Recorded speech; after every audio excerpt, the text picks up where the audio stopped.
आज का टॉपिक है आपका बैंड सिद्धांत के आधार पर चालक, अर्धचालक और कुचालक की व्याख्या।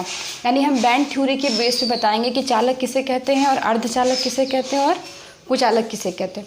जैसे यहाँ पे मैंने मैग्नीशियम लिया है, मैग्नीशियम का परमाणु क्रमांक 12 होता है और जब इलेक्ट्रॉनिक विन्यास करेंगे तो 1s2, 2s2, 2p6, 3s2 और जब आपके आगे के ये 3 ऑर्बिटल हैं, ये तीनों खाली, यानी इसमें कोई इलेक्ट्रॉन नहीं है। अब बात करते हैं कि अगर मैग्नीशियम से मैग्नीशियम आयन हो जाएगा तो 2 इलेक्ट्रॉन को त्याग देगा, तो आपका जो इलेक्ट्रॉनिक स्ट्रक्चर आएगा वो 1s2, 2s2, 2p6, फिर 3s2 आपका खाली होगा, 3p खाली होगा, 4s खाली होगा, 3d खाली होगा। क्योंकि इससे कोई मतलब है नहीं, 3p, 4s और 3d से कोई मतलब नहीं है, लेकिन मैंने सिर्फ एक एग्जाम्पल के तौर पर यहाँ पे लिखा हुआ है। तो हमको देखना है कि पहले चालक, जैसा कि सामान्यतः परिभाषा में हम जानते हैं कि जिसमें इलेक्ट्रॉन का प्रभाव होता है, यानी जो विद्युत के सुचालक हैं, जिसमें लाइट पास करती है, उसको आप चालक कहते हैं। लेकिन यहाँ पे बात ये हो रही है कि हम बैंड के आधार पर बताएंगे, यानी 2 बैंड होता है, कंडक्शन बैंड और वैलेंस बैंड। उनके आधार पर हम बताएंगे कि चालक किसे कहेंगे, अर्धचालक और कुचालक किसे कहेंगे। सबसे पहले तो हम ये कहेंगे कि जैसे कि अगर आपका इलेक्ट्रॉन है 2, ठीक है, तो जब भी इलेक्ट्रॉन निकल जाएगा, यानी जब ये इलेक्ट्रॉन यहाँ से यहाँ पे पास करेगा तो इसको बहुत ज़्यादा भी एनर्जी की ज़रूरत नहीं होगी, यानी ये आसानी से अपनी इस बैंड में ट्रांसफ़र कर जाएगा। तो जो हमारा यहाँ पे बैंड बना है, ये कंडक्शन बैंड है, ये वैलेंस बैंड है, और इनके बीच जो एनर्जी है उसको डेल E0 से दिखाते हैं। चालक में क्या होगा कि ये दोनों ओवरलैप कर जाएंगे, दोनों कंडक्शन बैंड और वैलेंस बैंड जो होगा वो एक दूसरे के साथ अतिव्यापित होंगे, यानी ओवरलैपिंग कर लेंगे, यानी इलेक्ट्रॉन का जो भी ट्रांसफ़र होगा वो बहुत ही ईजिली होगा।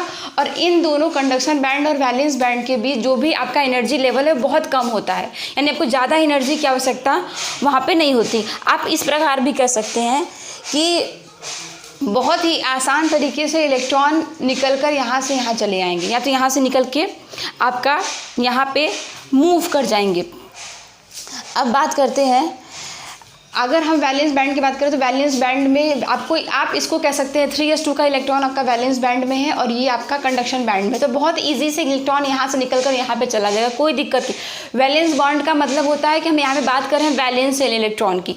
वैलेंस शेल इलेक्ट्रॉन का मतलब होता है आउटर मोस्ट ऑर्बिट के इलेक्ट्रॉन, यानी जो हमारे बाहरी कक्षा के इलेक्ट्रॉन होंगे केवल प्रोसेस हमारा वहीं पर चलेगा। सिर्फ आपको इस 2 से मतलब होगा, इससे कोई मतलब नहीं है, आपको चाहिए केवल बाहरी कक्षा के इलेक्ट्रॉन।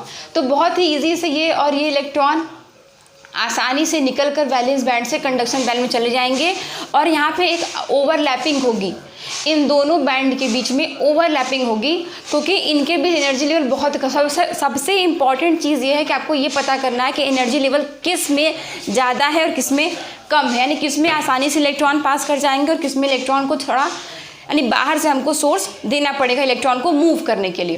तो चालक में हमारा ये होगा कि हम बहुत ही आसानी के साथ जो इलेक्ट्रॉन होता है वैलेंस शेल का वो कंडक्शन बैंड में पास कर दिया जाएगा। जब आप यूपी बोर्ड की किताब देंगे तो उसमें लिखा हुआ है, डिफिनीशन जो है वो कहा गया है कि आंशिक स्थान गृहीत बैंड से निकलकर इलेक्ट्रॉन उस बैंड के किसी उच्च ऊर्जा स्तर पर चले जाते हैं, यानी वैलेंस बैंड से कंडक्शन बैंड में। ये हो गया आपका चालक। दूसरा बात करते हैं अर्धचालक की।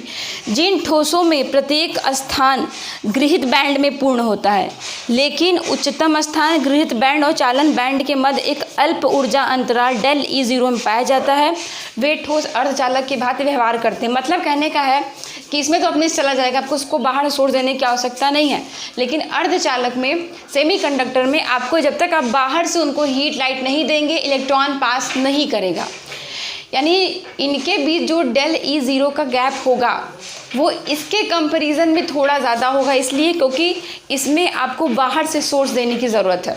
जब आप बाहर से हीट करेंगे तभी इलेक्ट्रॉन यहाँ से यहाँ पास करेगा सेमी कंडक्टर में, क्योंकि सेमी कंडक्टर आपका जर्मेनियम होता है, सिलिकॉन होता है, तो इन सब में जब आप बाहर से एनर्जी देंगे तभी इलेक्ट्रॉन पास करेगा।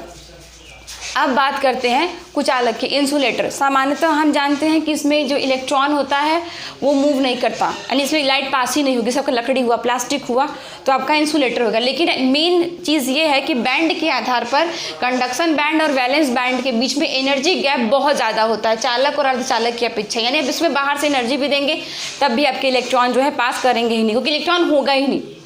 सबसे बड़ी चीज़ ये होती है कि इलेक्ट्रॉन का मूव करना। इलेक्ट्रॉन जब मूव करेंगे तभी आपकी इलेक्ट्रिसिटी उत्पन्न होगी। तो आप डेफिनेशन के आधार पर कह सकते हैं कि जिन ठोसों में प्रत्येक स्थान गृहीत बैंड पूर्ण होती है और उच्चतम स्थान गृहीत बैंड में और अगले चालन बैंड मतलब कंडक्शन बैंड के मध्य ऊर्जा अंतराल काफ़ी अधिक होता है। सबसे इंपॉर्टेंट है कि डेल E0 बहुत ज़्यादा है, तो इसलिए ये विद्युत रोधी यानी कुचालक की भांति व्यवहार करेगा। तो ये आपका पूरा चैप्टर सॉलिड स्टेट का ये आपका लास्ट टॉपिक था, क्लियर हो चुका है।